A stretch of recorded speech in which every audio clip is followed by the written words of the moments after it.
Hello and welcome to History Hacks, dedicated Second World War air power podcast, Hedge Hopping, with me, Matt Bone. The C-47 is the iconic workhorse of the Second World War.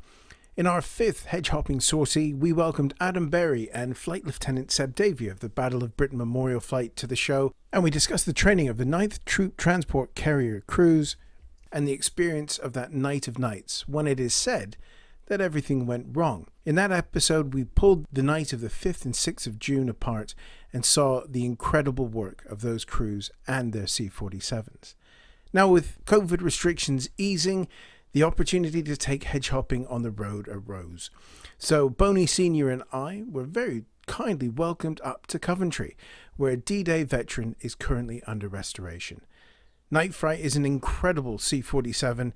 She was just about everywhere in the Second World War. She flew every major operation, and currently she is under restoration with a team led by Charlie Walker of Walker Logistics, and they kindly invited us up for a nose around, a brew and a chat about this remarkable aircraft that we may all remember from Guy Martin's D-Day Landing TV show, and soon will be gracing our skies.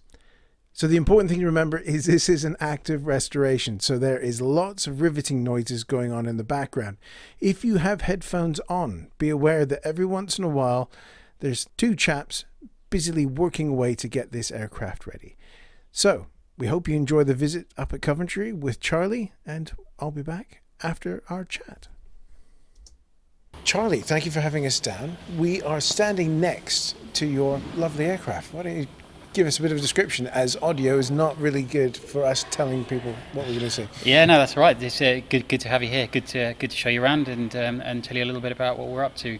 Yeah, essentially, it looks like a big jigsaw puzzle at the moment, doesn't it? But this is our C-47 Night Fright, a C-47 that we've been working on restoring since 2012. So yeah, a really significant aircraft, an aircraft that was based at Membry, which is a place close to our heart, and an aircraft that took part in every major airborne mission throughout the Second World War. So a really, really significant C-47.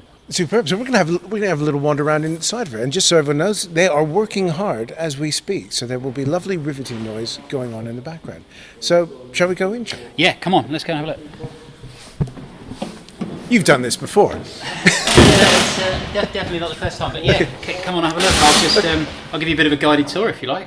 Fantastic. Take us away. So we're in the cabin, the fuselage of the aircraft. So yeah, this is where the action would have taken place. So you can see there would have been a row of paratrooper seats down each side of the fuselage here. So yeah, that's where the paratroopers would have sat with all of their gear. This is the static line, so this is where the guys would have hooked up. So I'm sure you've seen Band of Brothers and all the other representations. So the stand up, hook up, move forward, and this is obviously the cargo door where the paratroopers would have exited. So yeah, this certainly would have seen a lot of action. Night Fright took part in D-Day, Operation Dragoon, Market Garden, Varsity, all of the famous missions. So yeah, this is a part of the aircraft that would have seen could tell a few stories, that's for sure. And she's very big as well, because I'm 6 foot, so are you just about. We're able to stand quite happily, so a paratrooper with all his gear wouldn't have had too much trouble. No trouble. Probably more trouble actually getting into the aircraft itself, to be honest. I think one of the things that still strikes me, and I've done this a number of times, is just how steep the angle is in the rear of the aircraft when you walk from the back to the front. But it's a big old thing. It's nearly 95 feet from wingtip to wingtip, so it is a pretty large aircraft. And curiously, it wasn't designed for combat, was it? It was designed to carry passengers as an airliner, and was then pressed and adapted into service, but obviously a role that it carried out really, really well. And now that you mention it, so it comes in just how steep an incline that is, because of course we're tail-dragging aircraft, not like an airliner that people would be used to today. So we've got a good gradient to lumber up. For someone as unfit as me is bad, but when you've got 100 pounds worth of gear, that's certainly going to make it a little bit more exciting. Yeah, absolutely. I mean, you see pictures, don't you, of the crew chief physically pushing the paratroopers up into the aircraft, and you can see why they would need to do that. I mean, I think that's probably one of the two things that strikes most people, is just one, how steep the angle is, and just two, how big it is, really. It's in your head when you think Second World War aircraft, you're thinking quite compact, you're thinking small due to power and weight, but this is positively roomy. Yeah, it is. It is. I mean, ironically, the cockpit's probably the smallest part of the aircraft, which is where hopefully I'm going to spend a significant amount of time. Yeah, it is a big old thing. But let's move further Let's head up, and have a look at some. I mean, so before we move into the radio operators and navigators and the cockpit, I mean, the idea is that this is going to be a time warp, really. So once you step in the back of the aircraft, it's like to the 6th of June 1944, so you really do get a truly authentic feel of what those guys would have experienced on D-Day. So we're going to leave no stone unturned, so whatever would have been fixed to the aircraft in period, you know, will be found, sourced and refitted. So that's the idea. That's fantastic. Right, so we're at the forward bulkhead. Let's head up. Let's head in. I mean, obviously, it looks a little bare now compared to what it will look like, but you know, in the day, you would have had a radio operator sat here. You would have had a navigator with a stool, all of the various sort of radio and navigation equipment. You know, there's radio racks that are missing from here. We haven't got to installing all of those yet, but we're going to have everything from, you know, the wooden table, the wooden stool, all of the original radio and nav gear, which we found and is sitting in a room next door in the hangar, which is going to be really exciting. I think that's probably part of the project that's going to be the most exciting, is, you know, when the structural work's completed and we get to install that detail and just recreate that experience, really. So it's going to be the same with the cockpit. You know, the idea with the cockpit is it's 6th of June 1944, so the instrument panel's exactly the same, the instrumentation will be the same, you know, to the extent you can't see it because it's boarded over, but there's a big rectangular instrument in the middle of the panel which would have been a basic auto. So we found one of those aircraft, we've chopped the face off of it, and we're going to recess all of the modern transponders and radio equipment behind it and then plug the face back over the top. So, you know, you're not getting any of that modern feel. That's absolutely brilliant. Just to say, we were saying how roomy it was back there. We stepped forward into the crew compartment, and it's as the sort of nature, the nose starts pinching in, it gets a lot more cramped up here. So how many people would be up here? Yeah, generally, obviously, you would have had the two pilots, so the captain, the co-pilot, and then you would have had the radio operator, the navigator, and a crew chief as well. They wouldn't necessarily have carried a navigator on all of the missions, but you know, Night Fright did carry a navigator for the majority of what she did throughout the war. And so, you know, if we fast forward to what we're going to be doing, we will obviously have two pilots up front, and then what we'd call a crew chief sort of / loadmaster, really taking care of the paratroopers in the back. But you're right, it is a cramped cockpit, and you know, from a flying perspective, it's not the easiest to see out of. It's like any tail dragger, which is why you weave when you're taxiing, so you can actually see what's in front of you. But when you're sat here, you really have to almost stand up on your tiptoes to see where you're going, really. It does. I remember when we had Seb Davey on, he said it is looks like looking through a letterbox. And he's not wrong, because it just sort of tapers straight away to that lovely little windscreen that you have up there. Yeah, exactly. Forward visibility is not the best, but obviously that immediately changes on the takeoff roll, you know, when you get the tail flying and you get a bit more of a perspective. And then, you know, once you get it into the air, it's a different story, really. Yes, it's a big, heavy old aircraft, you know, with none of the sort of the modern gizmos that you find these days. But once it's in the air, it's just an airplane. Is it a bit of a handful in the critical phases of flight? Yeah, it is. It's a tail dragger, and you know, if you're not careful, particularly on the landing and takeoff rolls, it will catch you out. But it's great fun. Oh, I'm really jealous, because this looks a lot of fun. A, just to get back together, but B, when she's ready to fly. But a lot of effort, because it's been 7 years now. Yeah, blimey, if we go back a little bit, we first bought the aircraft in America in a scrapyard in November 2012, I think it was. And yeah, we've come an awful long way since then. You know, I guess initially we set out, you know, in fact, if I go right back to the beginning, we were going to get Night Fright and have her as a gate guardian at Membry, put it on a pole. It wasn't actually going to fly. And then we thought, well, yeah, that's great, but it'd be even better if it could fly. And then from that was a pub conversation, wasn't it? Something like that, yeah, something like that. So we've come a long way since then, and you know, from a flying perspective, initially we were just going to make her look right, for want of a better word, and you know, we're going to paint her in the right markings. No way were we going to go to the level of detail that we have now. But one thing led to another, and fast forward 8 or 9 years, and here we are. It's those sort of decisions which most people would think would be madness, but brings us here to this beautiful aircraft. let's head outside and have a wander around and look at the wings. Yeah, absolutely. Let's do it. So we're now standing next to a wing, Charlie, which looks, to my untrained eye, just about ready to go. Yeah, it's certainly getting there. I mean, funny thing is, the wings are something that we ignore for 90% of the project so far. Really, we just sort of push them into the corner of the hangar, for want of a better word, and think, you know, we'll deal with that later, so to speak. And I think we didn't think that they'd be a huge amount of work. They were a bit of an unknown, and we always had a bit of a quandary as to how do you properly inspect, you know, what's gone on inside the wings, carry out any repairs that are necessary, and then how do you protect what's in there going forward, really, from any further corrosion. So we hummed and hard, and eventually we made the difficult decision to completely de-skin the underside of the wings, which is a massive undertaking. It's probably not far off a month's work just to de-skin the wings. You know, that's just so you can see what's going on internally. And I'm really glad we did, to be honest. There was quite a number of repairs that needed carrying out. You know, anything from replacing stringers, you know, spar booms, aileron hinges, upper and lower attach angles, you know, bits of skin itself. So you name it, really. So it's a project we started probably at the end of November last year, and we're probably, I'd say we're less than a month away from completing that now. So I mean, as you said, they look absolutely fantastic. They look like new, probably better than new, in fact. So it's going to be a big milestone once we get those finished. We're probably going to go straight through to top coat paint finish on these, which will be the first part of the aircraft with top coat paint on, which is really exciting. And you know, you think the aircraft looks big now. Once you've got these on, it'll transform the thing, and it'll take up a lot more of the hangar. So yeah, very exciting, very exciting. And I guess that gives you guys added confidence, knowing you've stripped it right down. You know they're A1 100% ready to go.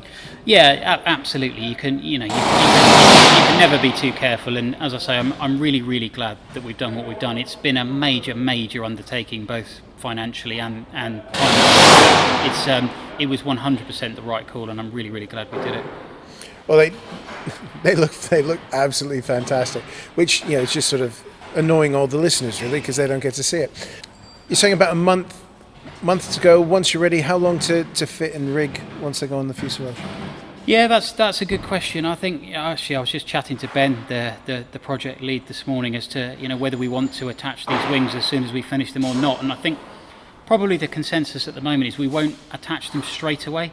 And it sounds silly, really, but it transforms the size of the aircraft, the space it takes up, and how easy it is and isn't to work on other parts of the aircraft. So I think initially they will just be put back on the shelf, so to speak, while we finish off a few other areas, and then look to attach them. But certainly we'll go as far as making sure all of the controls and the rigging is in place. So when it does come to attaching them, it's just a case of bolting them on, so to speak.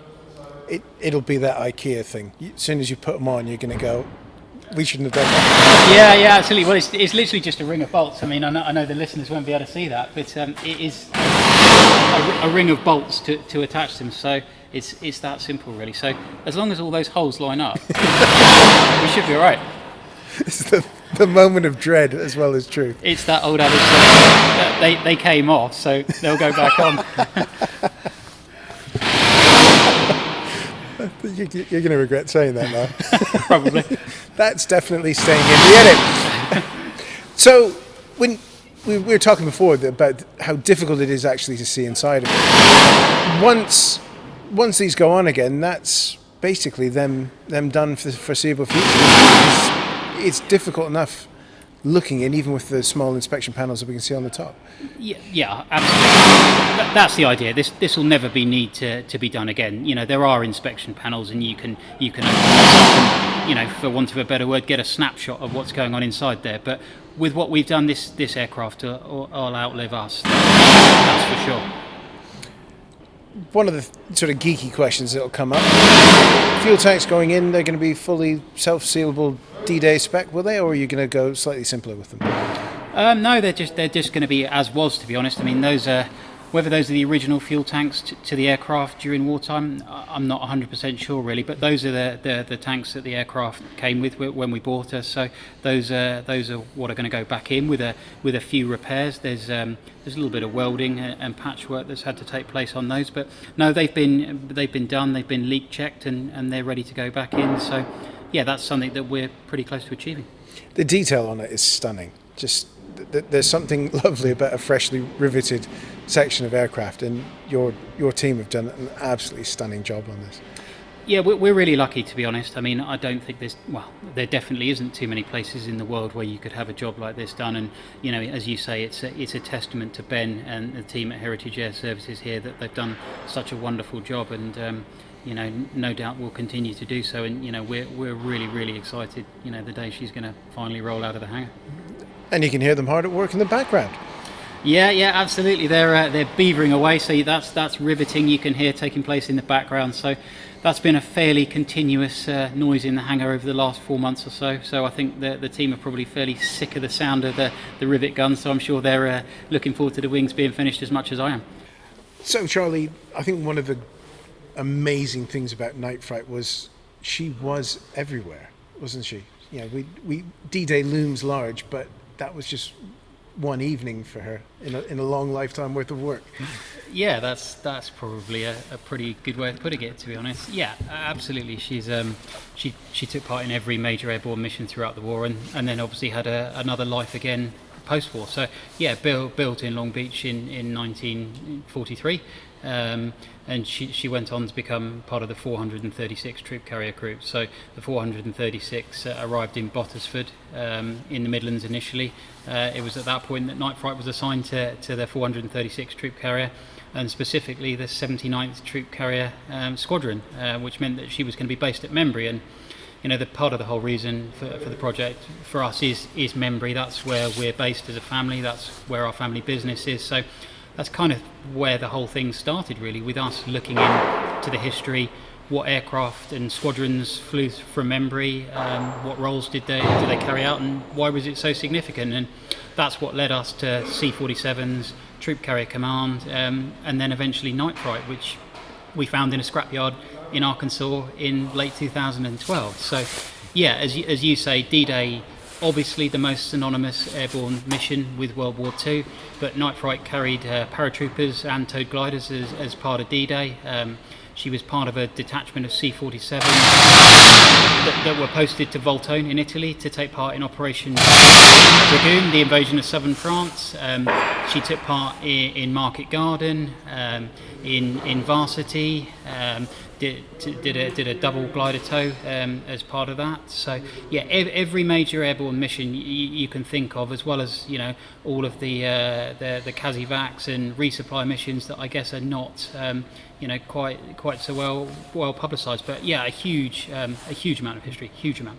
Because it was never just doing the drops or doing the tows. It was constant work in between, because we tend to think of the big stuff, don't we? But it's, like I said, the CASVAC, the resupply, all of that just constantly between the major operations. Yeah, I think you're right. I think that's a fact that's probably overlooked, to be honest. Is you tend to think of these aircraft carrying out the major famous missions and then just parking up and, you know, sort of waiting for the next one. Absolutely not. As you say, it was constant sort of shuttle runs. That's evacuating casualties, you know, carrying in fuel or other supplies. It was just a non-stop sort of relentless resupply mission, really. We've been chatting for about 10 minutes and the boys haven't been recording. Now we're recording, they're back at it. Love them. What about post-war? Because she's had a long life before that scrapyard in Arkansas, and saw quite a bit more interesting things. So who did she fly with in between your collection and the end of the war?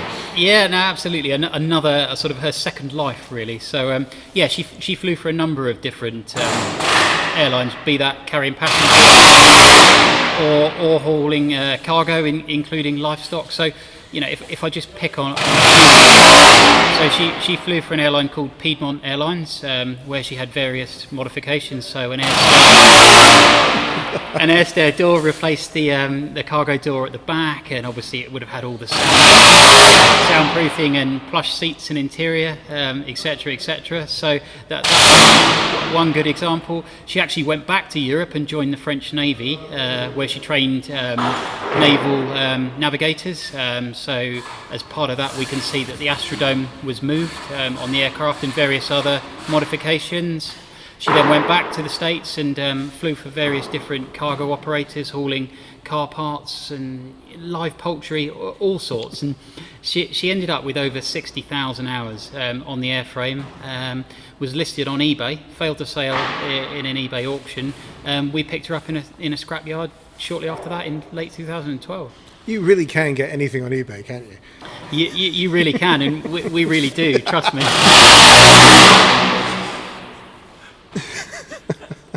Oh, you've got to love eBay. Okay, so we've come underneath her now. So we're just standing underneath the cockpit, between the engines. What power plants have you got on it? Yeah, we've actually had three engines completely overhauled in 0 time.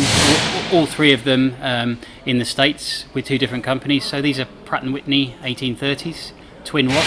So yeah, I mean, the irony is we haven't even run these engines yet. So we've had these probably hanging on the aircraft 18 months, something like that. And as you can see, there's various red flags dotted around, which means that those are areas still requiring attention, essentially unserviceable. But to be honest, there's not a huge amount left to do to the engines. I mean, if we needed to make those engines run pretty quickly, we could. It's all of the subsystems that need to feed into those. So the hydraulic system is pretty much complete. Same with the oil system, and in fact the fuel system is not far away either. I mean, you can actually see all of the fuel tanks sat under the aircraft, ready for installation. So we're not that far off. We've got brand new propellers which are behind you in a big box on that rack up there. So they need to be assembled and fitted. The reason we haven't done that is they're what we call calendar life. So essentially, as soon as you assemble them, a clock starts ticking until you need to inspect them next. So they're better off in the box than they are sat on the aircraft at the moment. So yeah, that's where we are with the engines. There's not a huge amount left to do. It's as I say, all of the subsystems really. But I mean, I'm probably going to regret saying this, but the idea at the moment is to have engines running by the end of this year. That's the plan. That's something that we're aiming for. You heard it here first. Yeah, exactly. But I've sort of given up on deadlines and schedules now. I've set enough of them, and we haven't done well with deadlines. So yeah, I'll probably regret that. But yeah, that's where we are with the engines at the moment. Yeah, as I say, the irony is we haven't even run them yet. But yeah, and then you can see a lot of the other detail as well. As I said, we've pretty much overhauled every part, so you can see that they're working on a wingtip here. It needs a little bit of a repair to the tip there. You can see these are all of the electrics, which is something we haven't really started yet, if I'm honest. There's a lot of work to do on the electrics. If we move around the other side a little bit, you can see some of the detail in the hydraulic piping running up the side of the fuselage. On this side. These are the battery bays here, which have been completely redone. We can have a little look under one of the nacelles.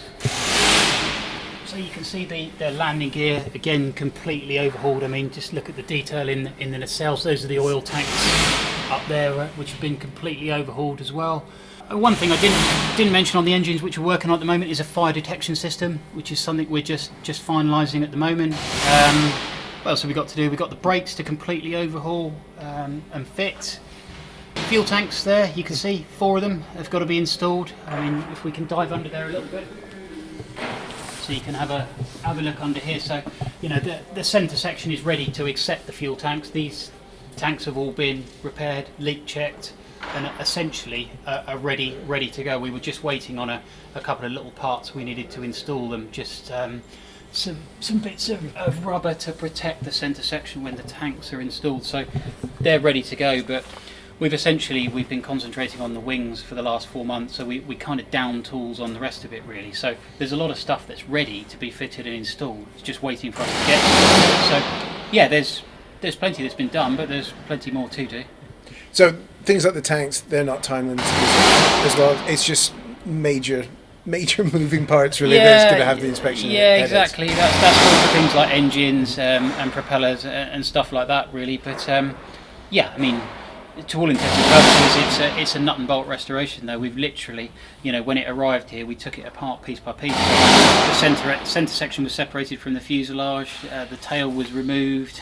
The wings were obviously removed. It had no engines, no landing. So it's been a massive jigsaw puzzle. I guess one question would be the fixtures for the power packs that went underneath. Will you have things like that on it as well? That's a very good question. That is a very good question. The answer is yes, we'd like to. Mm-hmm. As far as I'm aware, there's no other C-47 in the world flying with power racks. We'd have to look at the legalities of doing that and how we would fix those to the aircraft. There are a very limited number of power racks available in the world. We have found some. Whether we can acquire them is another question, but it's very much something we'd like to do. I can't say at the moment that we're definitely going to do it, but we're certainly thinking about it. Because it does seem like they're being a little bit more lenient with hanging things off of aircraft now, because the new Greek Spitfire has a couple 250-pounders on it now. Yeah, exactly. It's definitely something we'd have to look at. I mean, if I was to stand here now and make an educated guess, I see there's no reason why we can't install the power racks themselves. Mm-hmm. Whether we can have the power packs in the racks, I'm not sure. So that quickly. Yeah, it's worth looking at. That's for sure. But if it can be done, then that adds to the originality and authenticity that we're looking for. The big question really is for listeners and people that want to get involved, even a small way. Can people help? Can people get involved other than just watching your videos and the updates on Facebook? Yeah, absolutely. I mean, we welcome everyone to come and get involved. At the moment, we're a little bit challenged. As you can see, what we need at the moment is core engineering skills, really, from a restoration perspective. But one of the things we are doing is building a museum at Membry, which will pay tribute to Troop Carrier Command and what happened at Membry. And at that point, we're very much looking to establish a team of volunteers and a ground crew to come and get involved with not just Night Fright, but as part of the museum as well. So absolutely, there's going to be a chance to get involved. So one of the privileges of doing this gig, and for me, has been able to come into shops like this and see these incredible skills that are happening, because these aren't works of art, but using skills that many would have thought have passed us by. Yeah, absolutely. As you say, sort of real, sort of old-fashioned engineering skills, and we're so lucky to have such a wonderful team here carrying out the work for us. And I think that's something that we're really proud of. I mean, if you don't do projects like this, then these skills get lost and they don't get passed on to future generations. And I guess speaking generally, that's something that people ask me quite a lot is, you must be mad. Why are you doing this? And I suppose the honest answer is I probably am. But, at the same time, if you don't preserve bits of history and those kind of skills, then, it just gets lost. Charlie, this has been absolutely great fun. This is just stunning, and we cannot wait to see her fly. So thank you so much for inviting us down, myself and Boney Senior, who's standing on the other side of the wing. But thank you so much, Charlie. This has been great. Absolute pleasure. You're more than welcome. And you'll have to come back and see us when we're a little further down the line. Maybe on that magical wing day. Absolutely. Thank you. I'd just like to thank Charlie Walker and the Night Fright team once again for letting us come up and have a look at their incredible restoration project. If you want to learn more about the aircraft, her history, and of course, most importantly, her future, you can head to their website, which is night-fright.com, where you can learn all about the project and also get in contact if you have some of those fantastic engineering skills. If not, you can buy some merch as well and wear the fantastic logo on your chest with pride. We're taking Hedge Hopping on the road a few more times over the course of the summer, so please listen out for those shows. Of course, if you've got a restoration project that you'd like to chat to us about, please do get in touch. Hit us up via the Twitter machines or through the Facebook page as well. We have lots more exciting episodes coming up on History Hacks soon from some incredible guests, and you're going to be blown away by some of the topics that they're going to be chatting about. But remember, all of this needs your support, and you have been incredible over the last year. But as things change and the world opens up once again, we need your support more than ever. So remember to check out all our guests' latest publications on our very own bookshop. You can find that at bookshop.org/shop/historyhack, where there's some great titles just waiting for you to pick them up. Of course, a percentage of every sale goes to supporting the podcast, which is wonderful, and we thank you so much for that. There's also Patreon, which means it's now time for the Patreon bit.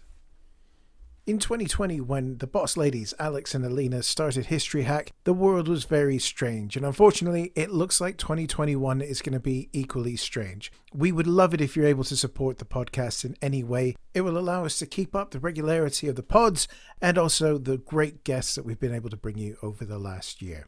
We exist on Patreon as History Hack and also on Podbean, our podcast host's own platform called Patreon. The reward tiers are being updated at the moment, so there's going to be some fantastic options for you to choose from. So if you're able to support us, that would be fantastic. So we thank you very much, and until the next time.